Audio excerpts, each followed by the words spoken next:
Ni hao, I'm your neighbor Friday, and this is my kitty Shadow, and you're going to help me, aren't you?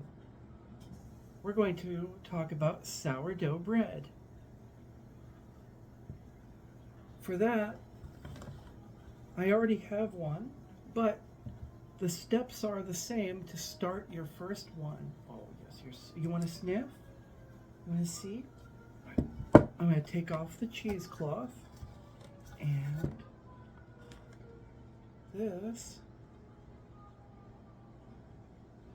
this is sourdough.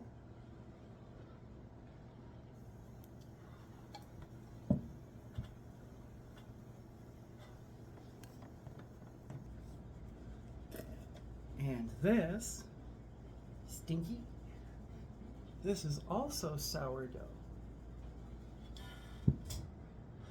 So we'll start with feeding the sourdough by taking out half of it.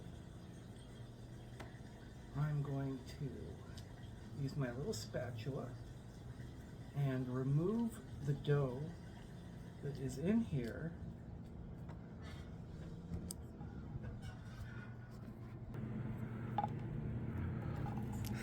Underneath, it has a peanut butter texture.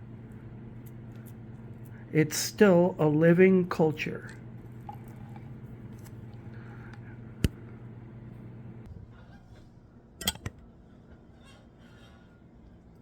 Every day, I take half of it and put it into a jar. You want it? You want to sniff? I know you're not going to like it, but you're still very interested. So we're going to put this for later. And after a few days, it will fill up and I will be able to make a nice healthy bread. Or I can add a little bit into other kinds of flour to add that sourdough tang.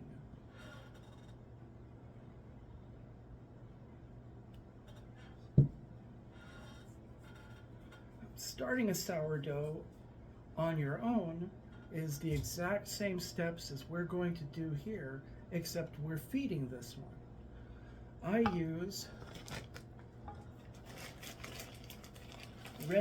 Bob's Red Mill whole wheat flour right now.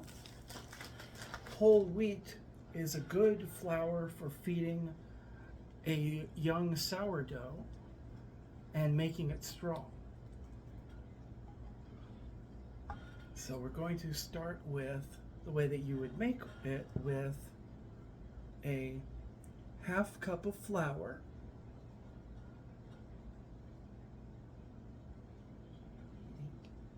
not as interesting, and we're going to slowly mix in 1/3 cup of water. Here we go. I'm going to mix that up and mix the flour into it, and then as we go we will add just a little bit of water at a time.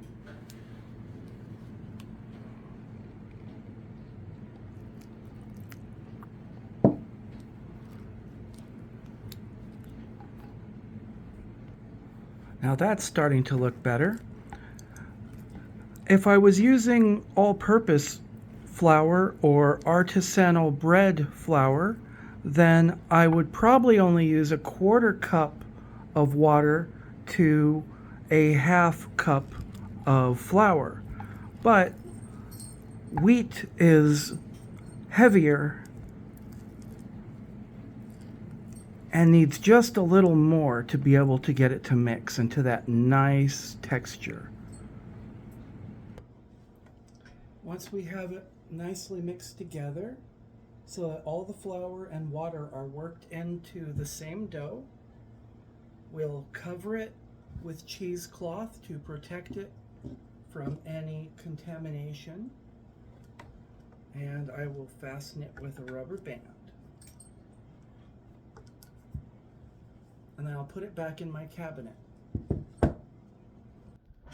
Now we're going to put it in our brewing cabinet where the temperature stays about 70 degrees Fahrenheit or 20 degrees Celsius and about 60 to 70% humidity. Then we take our sourdough discard and I put it in a jar to keep in the refrigerator, which slows the growth, though it's still currently alive.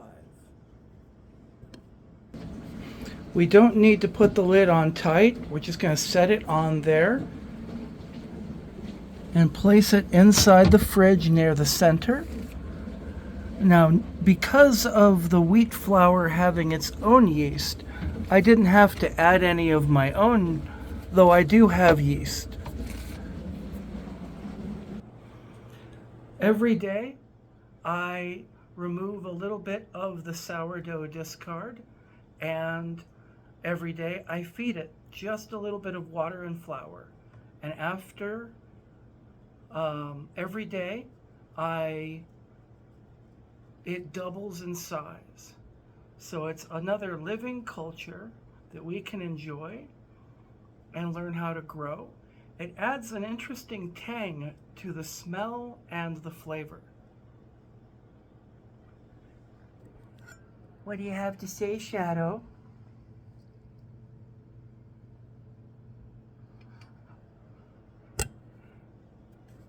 Thank you for joining us on this journey of learning. My name is Friday, and I'm glad to be your neighbor. Wo zolu ni kian ma.